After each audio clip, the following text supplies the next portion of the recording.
Forever seems like a long time, but nothing seems like a long time when I am with you.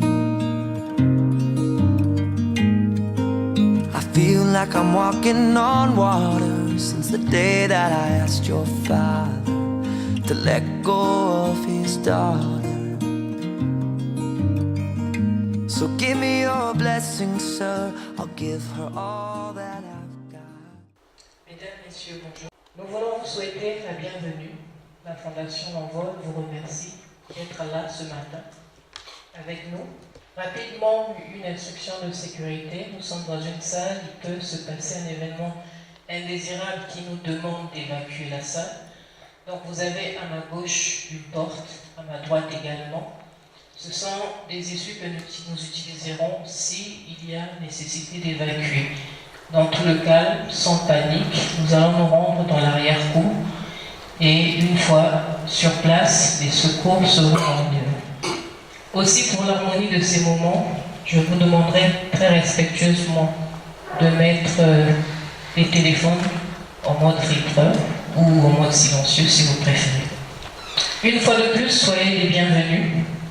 Le mois de mars, dit le mois de la femme, n'aurait pas pu se terminer sans que nous parlions de ce fléau encore tabou qui mine notre société, ce fléau qui est les violences basées sur le genre et plus particulièrement les violences faites aux femmes. Cette question est d'actualité. Elle nous concerne tous de près ou de loin. Et elle demande aujourd'hui que toute notre attention soit au rendez-vous et qu'une solidarité se manifeste pour que nous puissions avancer ensemble et éradiquer ce problème. Sans aller trop loin, je vais demander à M. Alexis Maillet, qui est président de la Fondation L'Envol, de s'approcher pour nous présenter l'Envol, qu'est-ce que c'est l'Envol, et nous dresser déjà les objectifs que nous avons fixés pour cette conférence. Merci. Et une fois de plus, bienvenue dans cette salle de Suéco qui nous accueille pour développer la conférence dans la thématique émotionnelle sur la banderole au podium. Violence faite aux femmes, sortir du silence. D'abord, la Fondation L'Envol, qu'est-ce que c'est? L'Envol est une organisation non gouvernementale dont le but est de contribuer aux efforts de développement culturel, sanitaire, éducatif, mais aussi d'appuyer toute initiative de développement local. Donc, on intervient dans l'éducation, la santé, le culturel. Et donc aujourd'hui, on est dans une thématique qui est à cheval entre le social, le culturel aussi, parce que dans les interventions, vous allez comprendre qu'il y a des notes culturelles en ce qui concerne cette thématique-là. Mais aussi dans le sillage également de la célébration de la Journée internationale des droits de la femme, que nous organisons cette conférence-là, et qui est tout à fait en ligne avec l'objectif du développement durable, ODD, numéro 5, qui traite de l'égalité entre la femme et l'homme, donc qui traite de la question du genre. Dans cet objectif de développement durable, donc numéro 5, adopté au niveau des Nations Unies, mais aussi endossé par la République du Congo, dans cet objectif numéro 5, disais-je, il y a la cible numéro 2 qui traite spécifiquement des violences faites aux femmes. Donc, il dit, cet objectif-là, clairement, qu'il faut éliminer toute forme de violence, que ce soit dans le secteur public que privé, toute forme de violence faite aux femmes et aux filles. Donc, la Fondation L'Envol s'inscrit dans cette démarche afin que nous contribuions tous de façon durable à atteindre cet objectif. La conférence d'aujourd'hui sera donc centré une fois de plus sur ces thématiques, parce que c'est un fléau, comme l'a dit Madame Nicole Poméret tout à l'heure, c'est un fléau dans notre société, et encore avec l'actualité, on a tous suivi des dégâts, il faut appeler ça comme ça, causés par la violence faite aux femmes. Et donc, ces aspects-là culturels et sociaux devront être débattus, et on compte sur vous pour alimenter cette conférence débat, on dit bien. Donc c'est pas dans un sens, mais c'est dans les deux sens. Et donc merci beaucoup encore une fois de plus pour votre participation, et nous comptons résolument pour vous pour faire avancer cette thématique. Merci. Merci, Monsieur le Président. Vous avez remarqué dans la thématique qui nous réunit ce matin que nous avons voulu nous focaliser, sinon nous attarder sur le silence qui pèse autour de la question, le silence qui empêche beaucoup de femmes victimes de s'exprimer, et ce silence a des raisons, ce silence a un contexte, ce silence est né de beaucoup de choses, de notre coutume, de la manière dont nous avons certainement été éduqués, et aussi de tous les enjeux que nous avons au sein de la cellule familiale congolaise. Pour pouvoir étayer la question, nous avons l'honneur de recevoir 3 illustres invités.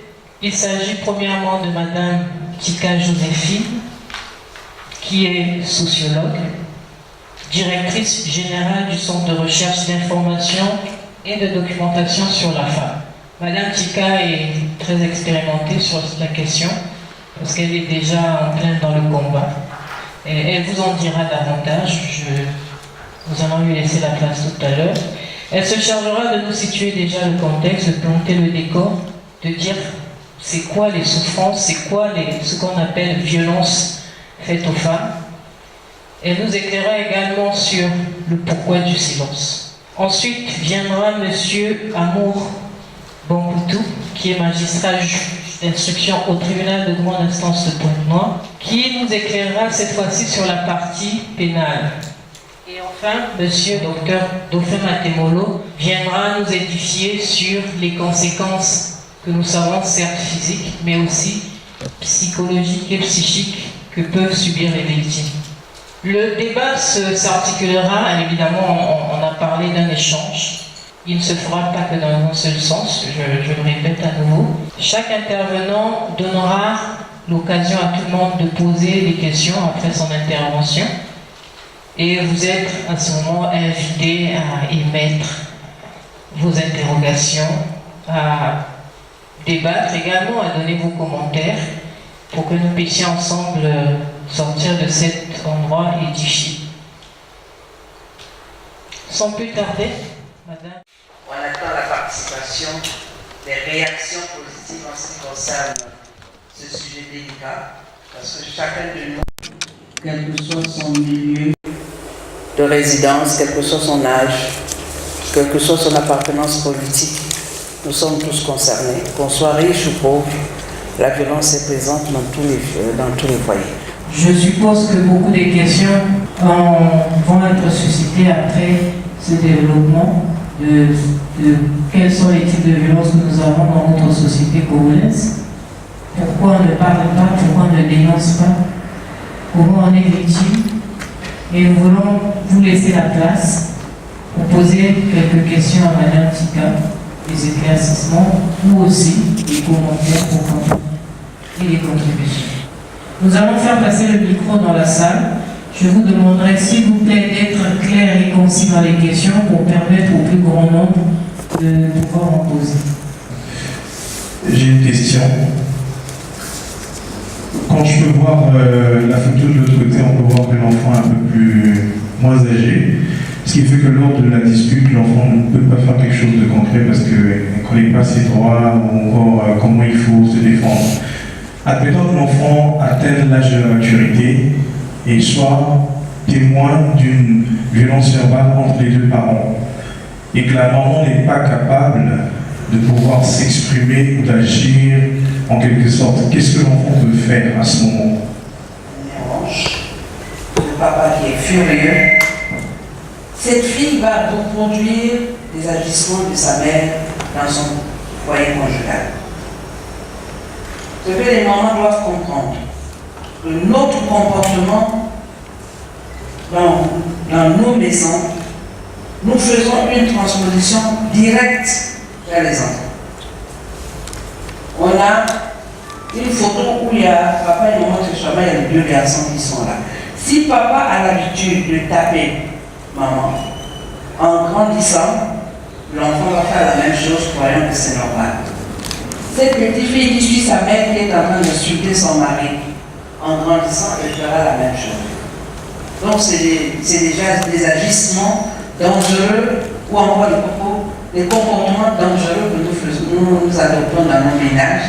Et souvent quand l'enfant se marie, on dit moi, les moi. Le livre vient de celle-là. Le livre vient de maman. Le garçon est violent ou il a été violenté lui-même pendant son enfance ou il reproduit les actes du père. Je ne sais pas si j'ai répondu à la question en ce qui concerne les violences verbales. Bon, ma première question est, quelles sont les procédures à suivre en cas où vous êtes violé? Bon, violé, c'est violé ou violence verbale ou violence économique ou violence physique.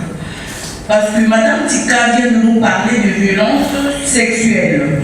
Il faut, dans les 72 heures, soit partir à l'hôpital et puis sensibiliser soit les autorités ou quoi. Mais les autres violences, je ne maîtrise pas. Est-ce qu'il faut commencer par le chef du quartier ou bien aller directement à la police ou bien directement au tribunal? Donc, j'aimerais bien savoir. Merci. En ce qui concerne les cas de viol ou des violences verbales, concernant le viol, que le juge va en parler, mais n'oubliez pas que nous sommes dans un pays où les négociations sont importantes. Le conseil de famille, dans les quartiers. Vous voyez, malgré l'existence des tribunaux officiels, si on peut le dire, à Brazzaville, nous avons, comment on appelle, quand vous allez là-bas, il y a plus de monde là-bas pour parler de justice. Là où on fait ce genre d'arrangement. Donc, en ce qui concerne les viols, même les viols souvent sont traités là-bas. Alors que le viol, c'est un crime qui devait aller vers le tribunal. Donc, que ce soit les violences physiques, que ce soit les autres violences économiques, souvent ça se passe en famille. C'est des négociations.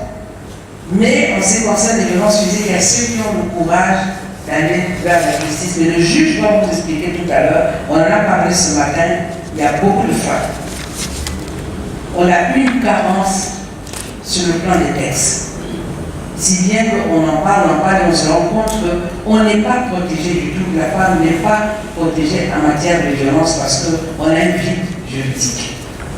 Un autre volontaire pour une question? C'est visible dans nos villes, la prostitution, les enfants qui sont exposés à ce type de violence. On voit également l'impunité et puis la nonchalance des pouvoirs publics. Comment est-ce que nous pouvons nous organiser en société civile pour les pousser à réglementer et surtout à cadrer tout ça? Parce que quand on a déjà dans les chansons des encouragements où la jeune fille peut aller vers un adulte, ou on rentre dans un bar, on voit des jeunes filles qui sont attablées avec des personnes âgées, bon, plus âgées qu'elles. Est-ce qu'on a le droit ou la légitimité d'intervenir? La société civile ou la responsabilité, que ce soit personnelle ou collective, il y a un laisser-aller. En ce qui concerne les mineurs, on a la loi quotidienne. Et qui en parle?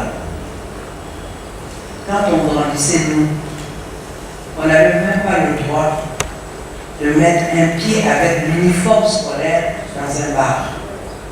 Tu n'avais pas tu ne pouvais même pas.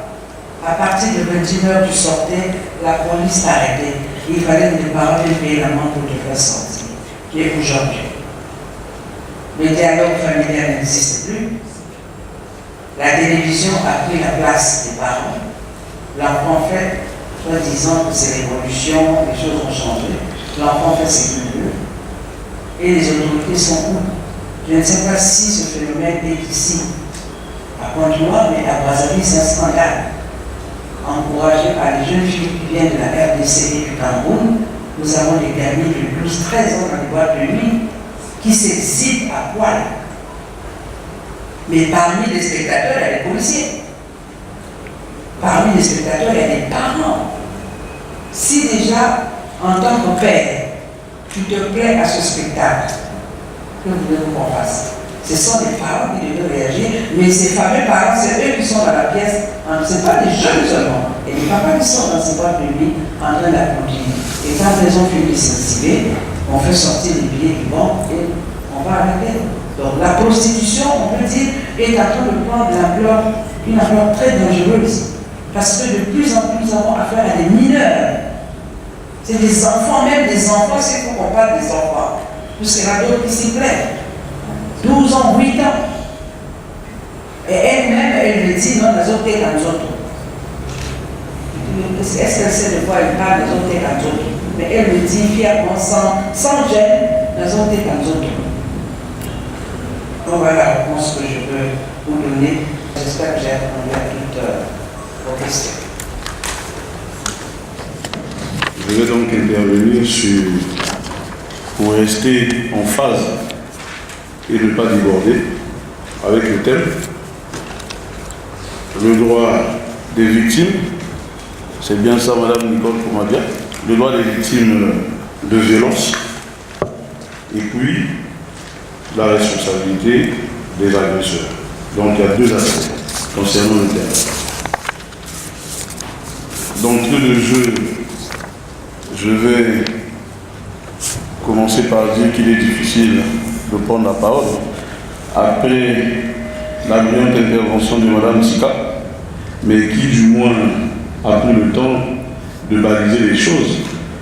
Elle a posé les balises, tracé le sillon, puisqu'elle a non seulement défini ce qu'on entend par violence faite aux femmes, mais aussi elle a eu le mérite de parler des manifestations, on va dire, de ces violences-là, en donnant la typologie des types de violences que chacun ici a certainement pu retenir. En ce qui concerne le segment du thème dont j'ai la charge ce matin, je vais aussi, comme Mme Tika, même si elle a effectivement fait une bonne remise en contexte, faire également une petite remise en contexte qui sera plutôt accoulée avec l'aspect juridique, pour commencer par dire que ce qui nous réunit ce matin, bien évidemment, c'est les violences faites aux femmes. Et les violences faites aux femmes sont contenues dans ce qu'on a plus ou moins ici appelé les violences basées sur le genre. Mais il faut commencer par retenir aussi, il faut qu'on le dise, que les violences basées sur le genre sont des violences qui sont commises sur les personnes à cause de leur sexe. Et les violences basées sur le genre concernent autant les femmes que les hommes. Sauf que il faut relever que dans ces types de violences basées sur le genre, il n'y a que les personnes qui sont davantage ou de façon récurrente victimes, sinon concernées par ces atteintes, que ce soit d'ordre psychologique, physique, économique, en tout cas tout ce que Mme Tika a eu le mérite de nous servir, sont des femmes. C'est pourquoi on va se résumer à ce segment concernant notamment les violences faites aux femmes. Alors, il faut également, sinon deuxièmement, commencer par dire que les violences basées sur le genre sont un concept dont les définitions, sinon la définition a été également donnée par l'Organisation mondiale de la santé.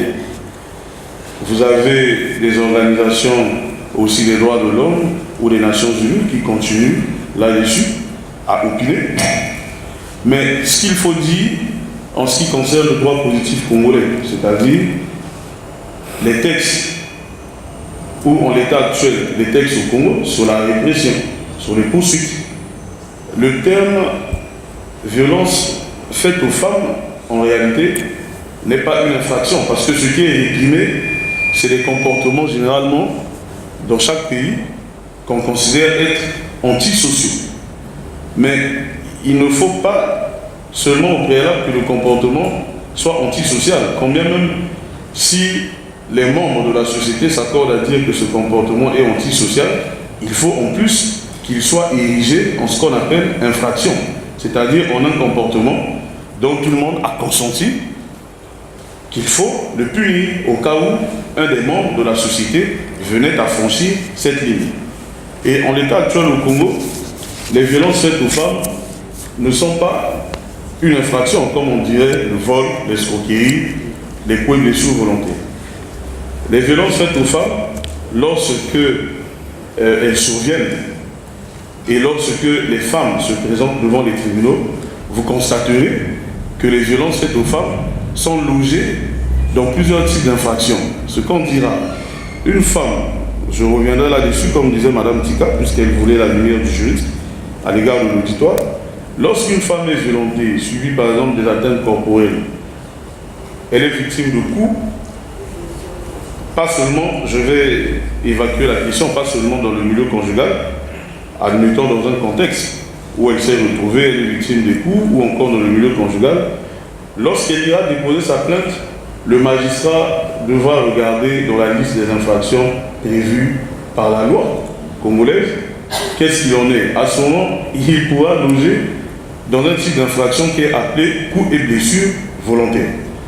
Ou encore, si elle est victime, on va dire des voies de fait, c'est-à-dire qu'un homme, on parle de feinte, généralement, a par exemple pris une chaise, a tenté de taper la chaise sur sa femme, elle tombe, elle se blesse ou elle se casse le pied, c'est ce qu'on appelle les voies de fait. Elle dépose sa plainte, le magistrat par rapport à cette manifestation de violence regardera ce que la loi a prévu, il pourra loger dans les violences et voies de fait. Ça c'est ce qui est des atteintes, du moins physiques. Et plus loin, lorsqu'on parlera des atteintes sexuelles, notamment le viol, j'ai l'impression que beaucoup de personnes sont effectivement intéressées beaucoup plus par l'aspect des atteintes sexuelles. Lorsqu'il s'agira des atteintes sexuelles, notamment le viol, le magistrat cherchera, il logera dans l'article 332 du Code pénal qui réprime le viol, dans lequel vous constaterez aussi que la peine, c'est des travaux forcés à temps. S'il s'agit de l'excitation de mineurs à la débauche, quelqu'un qui brille par un comportement où il attire une petite fille, une mineure, cette mineure se rend tout le temps chez lui, à l'insu des parents, pour lui faire des attouchements et autres. Bon, le magistrat regardera, si ça ne s'est résumé qu'à ça, il parlera d'excitation de mineurs à la débauche, article 334, alinéa 4 du Code pénal, il retient l'infraction et la personne demain pourra répondre devant le tribunal pour éventuellement être condamné si tant est que les faits sont prouvés. Et donc, ce qu'il faut retenir, c'est que, en termes de violence faite aux femmes, la législation congolaise, bien qu'il y a, comme ce matin, les ONG qui se déploient, les associations qui opinent sur la question, qui attirent l'attention des pouvoirs publics, mais ce qu'il faut retenir, c'est qu'à ce jour, on n'a pas une loi spécifique qui retient en tant que tel le concept, sinon une infraction concernant spécifiquement les violences faites à l'endroit des femmes. Ce qui fait que, comme j'ai dit tout à l'heure, lorsque les femmes déposent leur plainte, on les loge dans les infractions ordinaires que nous avons au sein de l'ordonnancement juridique de notre État. Donc, dans le contexte de la loi au Congo, ce qu'il faut savoir, c'est cela. Maintenant, pour rester en phase avec le sujet rapidement, on a parlé du droit des victimes. On a dit le droit des victimes, donc des atteintes, sinon des violences, et puis la responsabilité des agresseurs. Sur le droit des victimes, oui, là-dessus, il faut dire que je peux, comme ça, de façon pêle-mêle, parler du droit, par exemple, à la protection et à la sécurité, rapidement. Une victime, une femme violentée, on va dire, qui se présente, admettons, dans un commissariat pour déposer sa plainte, ou une brigade de gendarmerie, a le droit de bénéficier de l'attention de son enquêteur parce qu'il peut effectivement arriver qu'elle fasse l'objet de pression, de menaces pendant le temps de l'enquête. À ce moment, il faut rapidement se référer à l'officier de police judiciaire en charge du dossier qui, suivant, il n'y a pas longtemps, je crois qu'ils se sont réunis avec le FINIA, ils ont adopté au niveau du ministère de l'Intérieur, avec l'appui des fonds des Nations Unies pour la population, un projet intitulé Prévention et réponse aux violences basées sur le genre par les agents de la police. Et eux, ils ont reçu une mission, sinon des recommandations. Un, de protéger et d'assurer la sécurité des victimes. Là-dessus, la victime peut se référer à son officier de police judiciaire qui suit la procédure en cas de pression, en cas de harcèlement. 2, il y a le droit à l'information. La victime peut toutefois repartir vers l'officier en charge du dossier pour être informé de l'évolution de son dossier.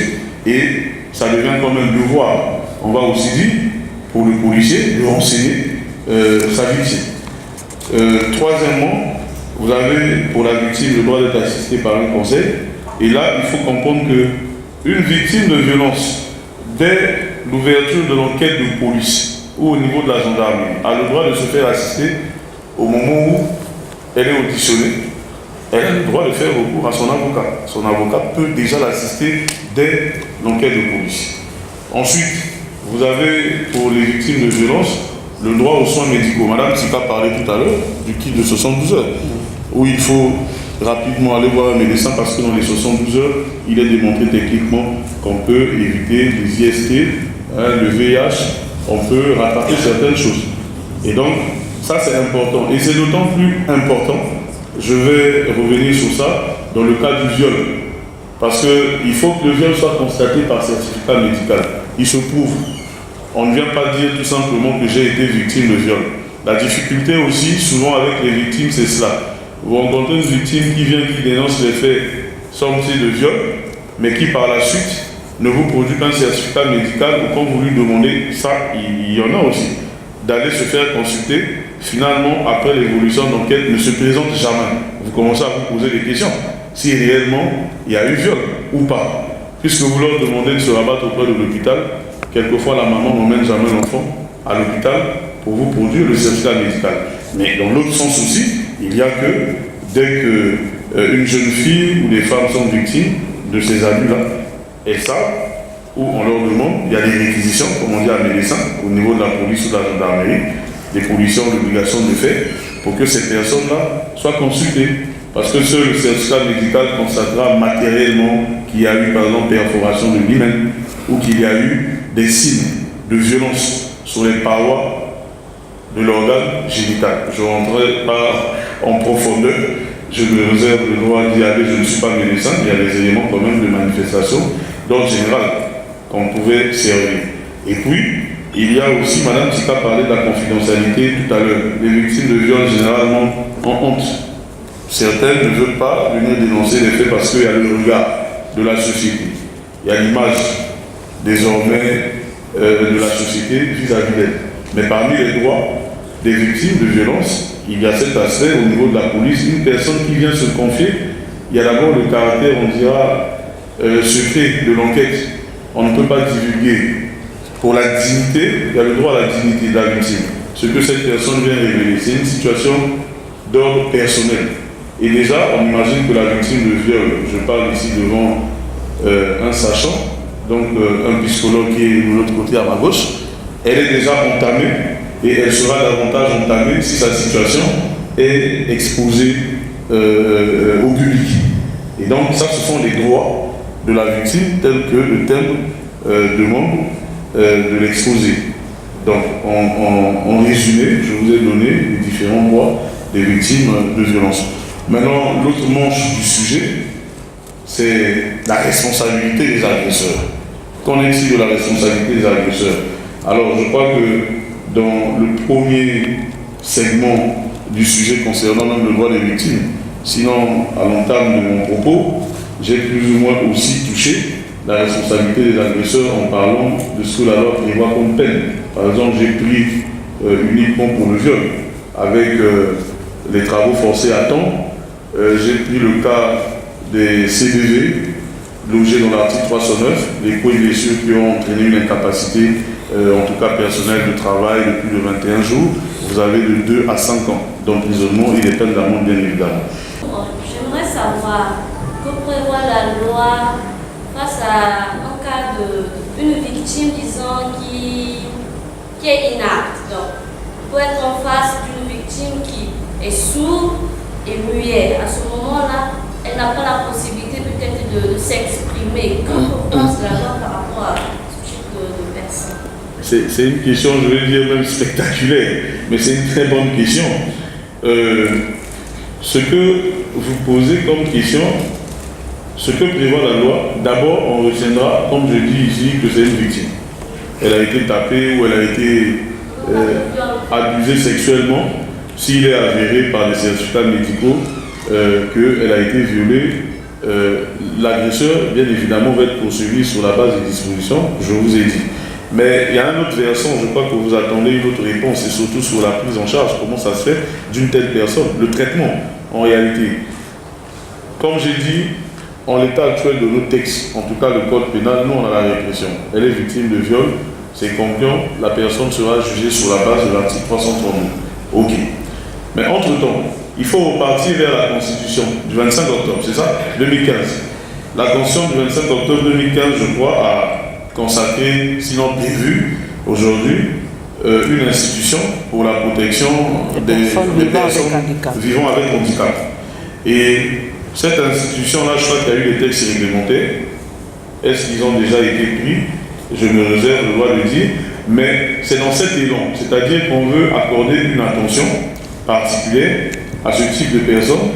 Et comme il y a cette institution, j'imagine que les textes qui vont s'en suivre dans le cadre de cette institution-là vont également prévoir la prise en charge ou l'accompagnement des personnes vivant avec des handicaps, mais victimes de ce que vous êtes en train d'évoquer.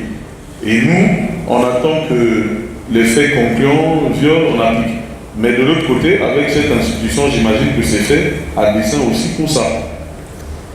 Maintenant, il y a des associations, comme j'ai dit tout à l'heure, des ONG, qui pour ce genre de personnes, lorsque le magistrat, plus ou moins quand même, est au courant, il sait qu'il y a des ONG, quelquefois il dit à ceux qui accompagnent les victimes de se rapprocher aussi de telle association, parce qu'ils peuvent faire un suivi ou un accompagnement. Maintenant, pour le reste, techniquement, quand la personne ne parle pas, du point de vue de la pratique judiciaire, c'est une difficulté pour nous, et cette difficulté ne peut trouver de solution qu'avec l'Institut des jeunes sourds, parce qu'il y a des gens de l'autre côté qu'on peut appeler comme des interprètes qu'on fait intervenir au tribunal pour pouvoir recueillir des éléments de la personne jusqu'au procès pénal. Je suis le docteur. Pendant des années avec cette idée en Je tête. suis le responsable du service de psychiatrie à l'hôpital général à Je vous Belgique. assure, ce texte sur la Donc violence, j'ai été on ne sait pas. On ne sait pas qu'est-ce approché qui se passe par dans notre pays. les responsables de l'association Convo pour que je vienne parler des conséquences psychologiques des violences faites aux femmes. Et du coup, j'ai accepté. Et quand j'ai préparé ce travail, je n'ai pas voulu vous faire un travail basé sur la littérature. Ah non. J'ai souhaité partager avec vous les expériences personnelles durant tout le temps que nous travaillons à l'hôpital. Voilà. Ceci dit, je voulais, avant de commencer, que nous essayons un peu de vous faire comprendre ce que c'est les conséquences psychologiques. Pourquoi on parle de conséquences psychologiques? En fait, les conséquences psychologiques, ce sont les conséquences qui ne se voient pas. Pourquoi ça ne se voit pas? Parce que ça intéresse l'esprit, ça n'intéresse pas le corps. Quand vous êtes par exemple agressé par une machette, vous allez vous blesser. La plaie est visible. Même quand vous n'avez pas d'argent, des bonnes volontés peuvent vous aider parce qu'eux aussi seront stressés par le son, par la plaie. Mais dans le cas des conséquences psychologiques, c'est individuel, c'est invisible. Les gens ne le voient pas. Et vous souffrez souvent seul. Et ces gens sont souvent incompris. Une autre personne pour les venir en aide. Ou bien certaines personnes qui veulent les venir en aide viennent encore pour les culpabiliser. par exemple, leur dit, mais toi aussi, cette histoire s'est passée depuis longtemps, pourquoi tu n'oublies pas, faire un effort?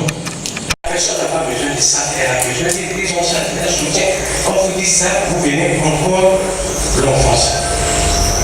Et ces conséquences psychologiques peuvent avoir des manifestations psychosomatiques, non, psychotraumatiques. Par exemple, influencer le comportement de la personne. Moi, je me rappelle de cette fille qui me dit, docteur, je n'étais pas comme ça, docteur. Je suis devenu très nerveux, je ne supporte pas les garçons, je ne supporte pas un garçon vient à côté de moi, ou bien plus me fait quelque chose. Je n'étais pas comme ça, je vais revenir comme j'étais. Donc ça influence le comportement de la personne. Et ça peut aussi influencer sa vie tout entière. Parce qu'une personne victime, par exemple, de violences sexuelles peut se dire que bon, c'est fini, moi je ne veux plus jamais me marier. Ils trouvent les hommes comme des bourreaux. Donc un homme, il va choisir de rester comme ça jusqu'à sa mort. Mais ces conséquences psychologiques aussi peuvent toucher votre fonctionnement, c'est-à-dire peuvent toucher le corps. Et moi, je reçois de plus en plus les patients qui viennent envoyés par mes collègues, les cardiologues, les gastroentérologues, les autres, parce que la personne présente par exemple les palpitations. On met tout, on fait les examens, dans le traitement, ça ne change pas, la personne ne guérit pas. À ce moment-là, le médecin se dit, il doit avoir un problème psychologique, il faut l'envoyer chez le psychologue. Vous recevez, la dernière fois, j'ai reçu une femme devenue frigide, qui est prise en charge par les gynécologues l'ont envoyé. Parce que la frigidité, l'origine, c'est un problème psychologique. Donc, ça, c'est pour vous dire que les problèmes, quand il y a un traumatisme, il ne faut jamais banaliser, quel que soit le degré du traumatisme. Voilà. Aussi, il est important de signaler que dans le cas de violences faites aux femmes, les conséquences peuvent varier d'une femme à une autre. Pourquoi ça peut varier? Parce qu'il y a plusieurs aspects qui rentrent en jeu. Par exemple, l'âge. Quand vous violez un enfant de peut-être 6 ans, 7 ans, et quand vous violez une fille qui a déjà 23 ans, 24 ans, ils n'ont pas peut-être sentir sur le plan psychologique la même souffrance. Il y a d'autres facteurs aussi, comme le statut social, le statut matrimonial, la personnalité. Il y a une femme qui a été victime de violences, mais c'est une femme qui a, ce que nous appelons une personnalité un peu paranoïaque. C'est une femme qui croit toujours qu'elle est vraiment au-dessus du tout. Donc les violences qu'elle a subies ont fait qu'elle commence à se poser des questions. Moi qui suis à tel niveau, comment le monsieur peut me faire ça? Donc elle vivait ça beaucoup plus loin. Et une personne, par exemple, moi j'ai vu des filles, une dame qui était violée, mais c'était les enfants qui l'amenaient. Quand le juge m'a demandé de l'expertiser, la femme, quand je lui posais la question sur le viol, elle me dit oui, ça s'est passé. Mais pour moi, je me dis que le monsieur voulait seulement satisfaire son besoin. Bon, les enfants sont venus nous trouver. Voilà pourquoi il m'amène en justice. Moi, je n'ai rien à voir contre ce monsieur. Ouais, donc le niveau intellectuel compte aussi. Tout ça. C'est pour ça que je vous dis que dans ces violences, la réaction n'est pas la même pour toutes les femmes. À cause de ça. Donc aussi, je vais dire que d'une manière générale, comme je l'ai dit, les conséquences ne sont pas les mêmes. Ce qui fait qu'il est très difficile, quand on m'a demandé de venir parler de ce sujet, de vous parler de façon exhaustive de ces manifestations, parce que ça varie d'une personne à une autre. Mais quand cela ne tient, il y a eu des chercheurs qui ont essayé de regarder un peu les conséquences qui découlent de ces violences, et ces résultats ont été approuvés par l'US. C'est ce qui nous permet un peu de vous expliquer, de vous parler un peu de ces conséquences. Parmi ces conséquences, nous avons d'abord la baisse de l'estime de soi. C'est-à-dire qu'une femme qui a été violée ou qui a subi les violences n'a plus confiance en elle, n'a plus l'assurance en elle. Elle a le sentiment de saleté. Moi, j'ai une fille qui est violée, mais qui se lave au moins 10 fois par jour. Quand elle rentre dans la douche, elle va se laver, elle va se nettoyer, parce qu'elle a toujours l'impression qu'elle est sale. Il y a aussi ce que nous appelons les difficultés sexuelles. Toujours dans le cadre, par exemple, de violences sexuelles. Vous verrez ces femmes-là qui ont des difficultés quand ils font des rapports sexuels. Ces femmes-là qui ne veulent plus approcher les hommes. Il y a ce qu'on appelle les difficultés relationnelles. Je vous ai dit, cette femme, par exemple, qui ne supporte plus les hommes à côté d'elle, parce qu'elle a été violentée par les hommes, ça peut être des violences verbales, ça peut être des violences sexuelles ou autres. Donc ça change un peu son comportement. Elle peut devenir même agressive envers les hommes. Il y a cette fille qui me dit, docteur, moi je suis en train de régler les comptes. Celui qui m'a posé le dégât n'est plus là, mais les autres hommes doivent payer les pots cassés. Voilà. Je vais parler peut-être de deux cas cliniques que j'ai reçus. Je crois que c'était en 2013. J'ai reçu un monsieur qui venait, je crois que c'était un mercredi et qui cherchait un psychiatre. Et on lui a dit qu'il y avait un psychiatre à Cécile, il est venu, il est rentré, il me dit, docteur, vraiment je suis content de savoir qu'il y a un psychiatre ici. Vraiment, je veux que vous consultez ma femme. Parce que je pense que ma femme est folle. C'est lui qui dit. Moi je lui dis, moi psychiatre, ce n'est pas ce mot-là. Comme vous dites que votre femme est folle, amenez-la de nous, comme ça je me réponds. Et le lendemain, le couple s'amène dans mon bureau. Quand ils sont rentrés, parce que de façon générale, quand le malade rentre, l'examen, on le commence depuis la porte. Dès que le malade rentre, moi, psychiatre, je dois regarder qui est concerné, parce que le malade est assis à ma table. Mais quand le couple est rentré, moi, j'avais du mal à savoir qui est malade. Parce que tous, ils étaient bien habillés. Après, quand ils sont approchés pour s'asseoir, puisqu'il fallait que le malade s'assoie à ma place, je pose la question. Qui est concerné? Le monsieur me répond, mais docteur, c'est moi qui étais là hier. Vous nous rappelez le témoin? Je dis, d'accord, excusez-moi. Je pose la question, celle qui dit qu'elle est folle, vraiment, c'est celle-là. Et ils se sont assis. Et puis le monsieur a pris la parole. Je pose la question, qu'est-ce que je peux faire pour vous? Il dit, vraiment, docteur, je vis l'enfer, vraiment l'enfer. J'ai dit, qu'est-ce qu'il dit? J'ai épousé ma femme depuis près de 4 ans. Vraiment, docteur, je suis à bout de souffle. Je ne comprends plus rien. Ma femme a des réactions bizarres. Je ne sais pas. Même moi, je dis aux gens, on pense que c'est la folie. On est même allé voir les pasteurs parce qu'on disait qu'elle est possédée, beaucoup de choses. Vraiment, docteur, elle a commencé, on va l'expliquer. Il dit, docteur, regarde d'abord, je vais commencer par là. Avec ma femme, par exemple, nous sommes au lit, en intimité. Des fois, de façon brutale, il me repousse comme ça, sans que je ne comprenne ce qui se passe. Quand je vais me rapprocher pour poser les questions, pour savoir ce qui se passe, elle devient encore plus agressive et quelquefois elle essaie de me montrer. Et du coup, elle peut sortir, aller au salon et aller pleurer. Des fois, nous sommes à table, docteur, on mange comme ça, et du coup, elle se lève, elle se fasse pour rien. Elle va dans la chambre, je vais là-bas, c'est la chose qu'on train de pleurer. Docteur, moi, je ne prends plus de bus avec ma femme. Pourquoi? Parce que quand nous rentrons dans un bus, toujours des problèmes. Il ne faut pas qu'il y ait un homme derrière lui. S'il y a un homme derrière elle, par exemple, excusez-moi, elle va se retourner de temps en temps. Et si par maladresse, le monsieur essaie de le toucher, docteur, c'est la guerre totale. Et vraiment, je suis fatigué. Même dans la rue, quand vous marchez, il suffit qu'il y ait un monsieur peut-être qui passe derrière là, elle va se retourner et commencer même des fois à menacer la personne d'autrui. Et vraiment, je suis fatigué de ce problème.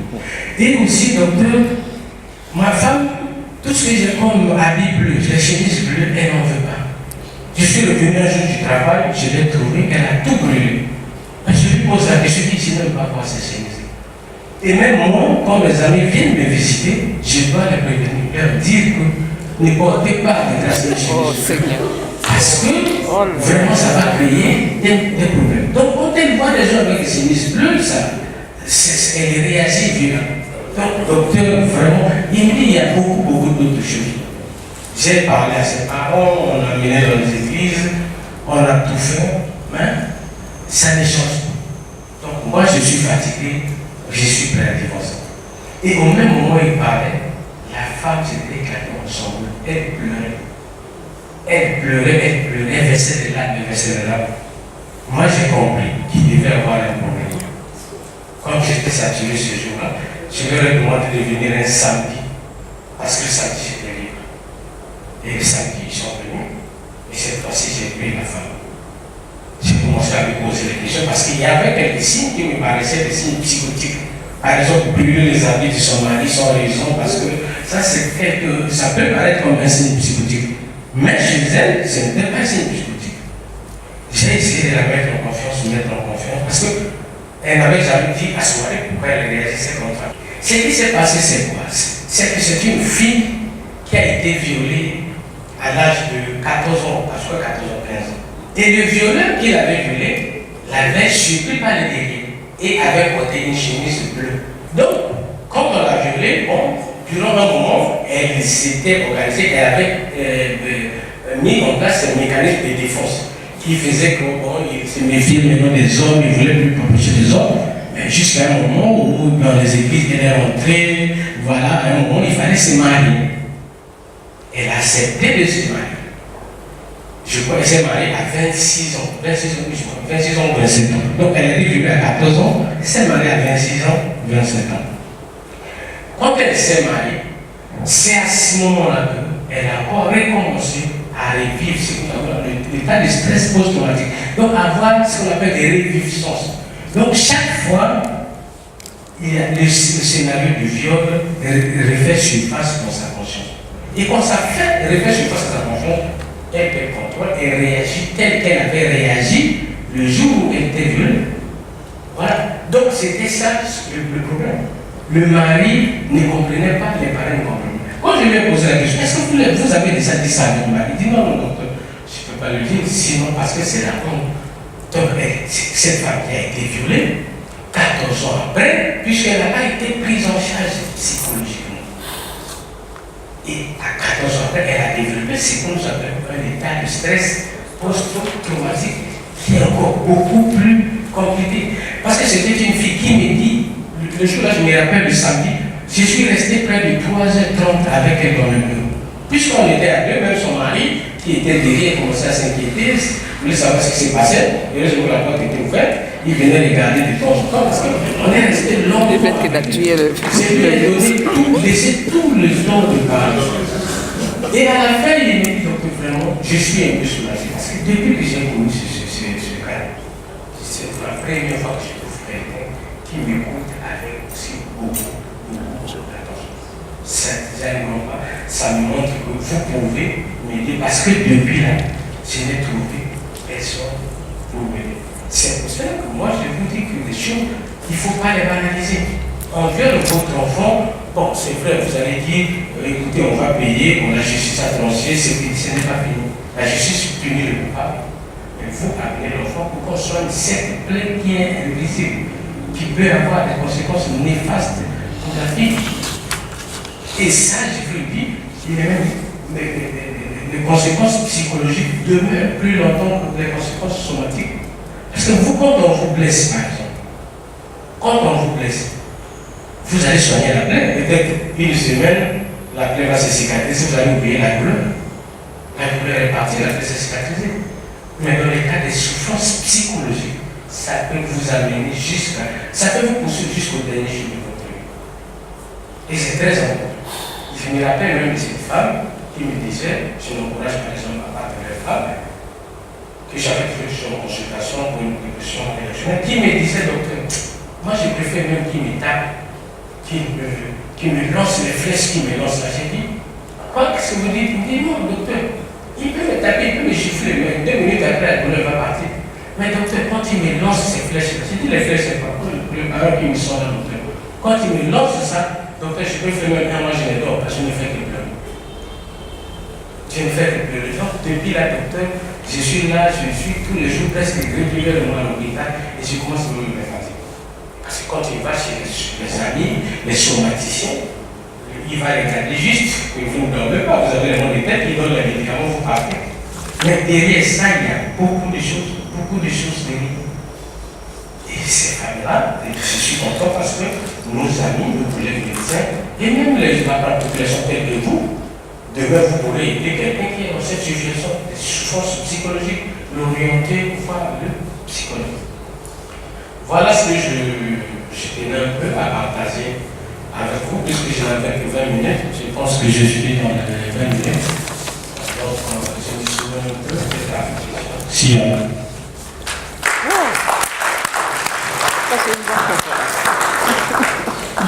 l'intervention du docteur Matemolo se passe de tout commentaire. Ah, ça. Nous n'allons pas en dire davantage, sinon vous demandez si vous avez des questions à poser. Bonjour. Docteur, vous avez parlé du cas de la dame qui était violée à 14 ans et qui a eu ce comportement post-traumatique jusqu'à dans son foyer. La sociologue Madame Zika a parlé des mesures d'accompagnement sociologique. Mais vous, quelles sont les mesures d'accompagnement psychiatrique? Qu'est-ce que vous avez dit à ce mari-là qui avait cette femme victime de viol? Quelle est la mesure, plutôt quelle est l'attitude à avoir par rapport face à une personne plutôt victime, face à une personne victime de violence, que ce soit pour le cas de la dame qui a été victime d'une violence sexuelle, quelles sont les mesures ou bien quelle est l'attitude à avoir face à ce genre de personnes? Pour le mari, je pense que vous avez parlé de divorce, si je ne me trompe. Le mari était déjà à une décision de divorce. Oui, donc ma question était, quelle est l'attitude que vous avez conseillée à ce mari-là par rapport au cas de son épouse? Merci. Voilà. Ce mari, il venait vers nous pourquoi? Pour essayer de comprendre, qu'on essaie de l'expliquer ce qui se passe chez sa femme. Nous, quand on a parlé avec la femme, elle m'a avoué qu'elle a été violée, voilà tout. Maintenant, elle n'avait jamais dit à son mari. Maintenant, moi, médecin, je suis tenu par le secret professionnel. Je ne peux pas d'emblée le dire à son mari. Il fallait que je parle avec elle. Je parle avec elle jusqu'au moment où ce n'était pas non. Elle a dû annoncer à son mari. Quand elle a annoncé à son mari, la prise en charge, nous on avait aussi inclus son mari, nous avons pris en charge son mari, on lui a expliqué un peu ce qui s'est passé, que ce n'était pas la faute de la femme, c'était indépendant. Puisque la femme disait, docteur, il y avait des jours où même, je décide de dire que non, mon mari va venir aujourd'hui, il faut que vraiment je reste bien, je souris avec elle. Mais quand il arrive, docteur, je ne comprends pas ce qu'il m'a fait. Et cette femme, elle avait même décidé de se suicider parce qu'elle me disait, docteur, je ne vis pas et je fais souffrir mon mari. Moi, psychiatre, j'ai compris. Et il fallait aussi faire comprendre au mari, après que la femme lui ait dit tout ce qui s'est passé. Et nous, on a appris maintenant, on a commencé à expliquer à son mari. Et c'était un monsieur compréhensif. Il a compris. Il a dit, docteur, vraiment, je voudrais ma femme, aidez-moi. Et nous, on a fait le travail psychologique. Ouais. Donc, le mari comprenant ça, c'est comme les psychotiques, par exemple. Des fois, ils viennent avec les parents à l'hôpital, mais ils sont très agressifs à l'égard des parents. Des fois, il y a des malades, les parents vous l'amènent, ils vous le laissent dans le bureau, vous deux, ils ont peur, ils sont dehors. Mais pourquoi vous êtes dehors? Le docteur, il est agressif, il est agressif. Vous me le laissez pour qu'il m'agresse moi. Mais ils sont des fois surpris que je reste des fois une heure du temps avec le malade. Les malades sont rien, les malades est calme, on parle, on discute comme des amis. Pourquoi? Parce que moi, je comprends sa souffrance. Parce que même dans sa maladie, il y a un vrai de conscience. Il se dit que celui-là, apparemment, il doit me comprendre. Il peut m'aider. Lui, il vous dit qu'il entend des voix ou bien il voit des images. Vous me dites que non, toi, c'est pas vrai, tu es fou. Ça l'énerve. Parce qu'en réalité, lui, il voit des images, même si vous ne voyez pas. Et lui, son problème, c'est quoi? C'est l'amener. Parce qu'en voyant, c'est comme nous. Vous venez dans cette salle-là, s'il y a un lion qui rentre ici, nous tous, on va faire chacun va chercher la porte de sortir. Mais s'il y a quelqu'un qui vous empêche de sortir, vous serez agressif à son égard. Vous pouvez même le mordre, le faire, pas parce que vous voulez vous échapper. Ces malades-là, ils sont aussi comme ça. Parce que dans la psychose, ils ne sont pas compris. Les parents les traitent de fous. Et j'ai fait ceci. Il accuse son papa d'être un sorcier, par exemple. Le papa ne comprend pas, il commence à le menacer. Et lui aussi va réagir. Donc c'est comprendre ces gens-là. C'est pour ça que je vous dis que quelqu'un qui a une souffrance psychologique, il faut le comprendre. Il ne faut pas minimiser, il ne faut pas banaliser. Il ne faut pas lui dire que toi aussi, il y a un problème qui s'est passé depuis longtemps. Toi, tu ne fais que penser à ça. Ça, vous le culpabilisez encore. Vous l'enfoncez encore. Je ne sais pas si j'ai répondu. Comme je le disais, nous allons terminer la conférence, mais le débat continue. Le débat est toujours sur la table. Il y a beaucoup d'interrogations, mais surtout il y a des actes à poser. Ces actes, ce sont des actes que nous devons tous poser au niveau que nous sommes. Nous avons vu l'aspect social, il y a des efforts à faire. Nous avons vu l'aspect légal, législatif. il y a beaucoup de travail à faire. Nous avons vu aussi l'accompagnement psychologique qui n'est pas seulement au niveau du clinicien, mais aussi de la famille, de la cellule familiale. Il y a beaucoup à faire. Donc nous voulons compter sur chacun de nous ici présents pour être des relais de ce message. Là où nous pouvons agir, là où nous pouvons apporter notre pierre à l'édifice, il est impératif que nous puissions faire quelque chose. La Fondation L'Envol vous remercie nos illustres invités pour leur participation, qui nous a certainement édifié davantage et qui nous a, je pense, boosté surtout pour que nous puissions vraiment mener ensemble cette lutte. Nous voulons remercier aussi tous les autres partenaires, ceux qui nous ont soutenus avec toutes ces affiches, ceux de l'Église évangélique du Congo. La Fondation Envol remercie également tous les partenaires ici présents de la télé, des médias. Merci encore de nous aider à faire passer le message et à le diffuser. Nous remercions aussi tous ceux qui sont des sociétés qui nous ont aussi apporté de leur aide. Je pense au groupe Choice, il y a une représentante du groupe Choice. Il y a des associations de femmes et mutuelles aussi dans la salle. Nous vous remercions pour votre engouement. Nous continuons la lutte ensemble. Et nous voulons terminer cette conférence avec une collation que nous allons avoir dans l'arrière-cour. Merci d'être venus. Merci de continuer le combat avec nous. Oui. Pardon, vous voulez applaudir? Ah, il y a quelqu'un qui veut.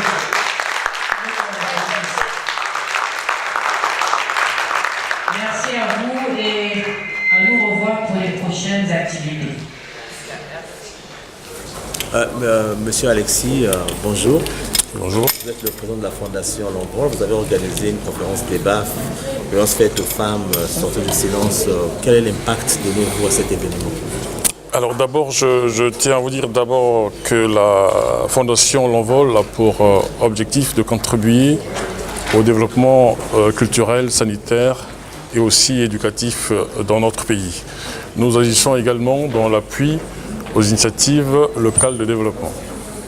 Et donc évidemment, dans le sillage de la célébration de la journée internationale des droits de la femme, nous avons organisé aujourd'hui dans l'enceinte de Sueco cette conférence débat intitulée « Violence faite aux femmes, sortir du silence ». Sortir du silence parce que c'est un sujet quasi tabou. Tabou parce que les gens n'en parlent pas. Le vrai problème pour les victimes de violences, quelles qu'elles soient, telles que développées là par Madame Tika, n'osent pas parler. Il y a quelques freins, soit d'ordre culturel, d'ordre sociologique. Et donc le but c'était de donner les trucs et astuces, en tout cas les billes, pour permettre aux personnes qui seraient confrontées à ces sujets-là de parler plus aisément et aussi de montrer qu'il y a une certaine panoplie d'instruments juridiques, légaux, mais aussi des structures qui existent pour écouter, en tout cas réaliser la prise en charge psychologique et même sociologique de ces personnes-là. Un sujet tellement important, nous savons que le mois de mars on fait demain. Est-ce que vous allez partir dans d'autres villes du pays? Tout à fait. Donc, alors, il faut aussi remettre ça dans le contexte. Évidemment, le contexte, c'est le mois de mars, donc la journée internationale de la femme, le mois de la femme, on a dit. Mais aussi, on peut mettre en perspective, on a au niveau des Nations Unies, il a été adopté ce qu'on appelle les objectifs de développement durable et l'ODD, donc objectifs de développement durable, l'ODD 5 qui traite précisément de ce qui est de l'égalité entre hommes et femmes. Et dans cet ODD numéro 5, nous avons la cible 2 qui parle précisément des violences faites aux femmes et aux filles, qu'on doit éliminer dans la sphère publique et dans la sphère privée. Donc évidemment, nous allons continuer notre combat. Là, on était dans une salle, mais on va continuer notre combat. On va aller dans les quartiers, réunir les groupements de femmes, les associations de femmes, mais aussi d'hommes, parce que c'est un travail à mener ensemble. Et donc, pour pouvoir déployer ces informations-là et montrer tout ce qui existe pour pouvoir répondre efficacement à cette problématique. Et donc, implanter également des relais, parce qu'on a besoin des relais dans des quartiers, dans des communes, pour pouvoir agir efficacement sur le terrain. C'est peut-être une dernière question. Après intervention des panélistes, quelle conclusion faites-vous? Alors justement, on a écouté beaucoup de choses, on a eu beaucoup d'informations. C'était un panel très important. Je rappelle que ce panel a été constitué donc d'une sociologue, chercheuse sociologue sur les spécialistes des questions liées à la femme. On a eu un juriste qui est intervenu, donc c'est un juge, plutôt un juge d'instruction qui est intervenu, mais on a aussi eu un docteur, un médecin, un psychiatre qui est intervenu pour donner les différents cas qu'ils enregistrent auprès de leur service.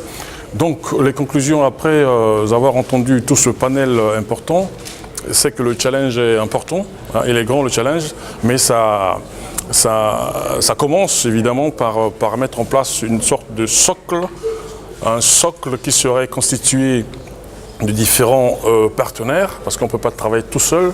D'ailleurs, il y a l'objectif de développement durable numéro 17 qui parle de partenariat, et donc on doit renforcer donc les partenariats entre public, privé, mais aussi avec les organisations non gouvernementales, afin que nous puissions constituer un socle et puis prendre réellement de l'envol avec ce socle-là. Mais ce socle-là, c'est aussi mettre en place une sorte de plaidoyer pour que nous arrivions à faire adopter des textes de loi.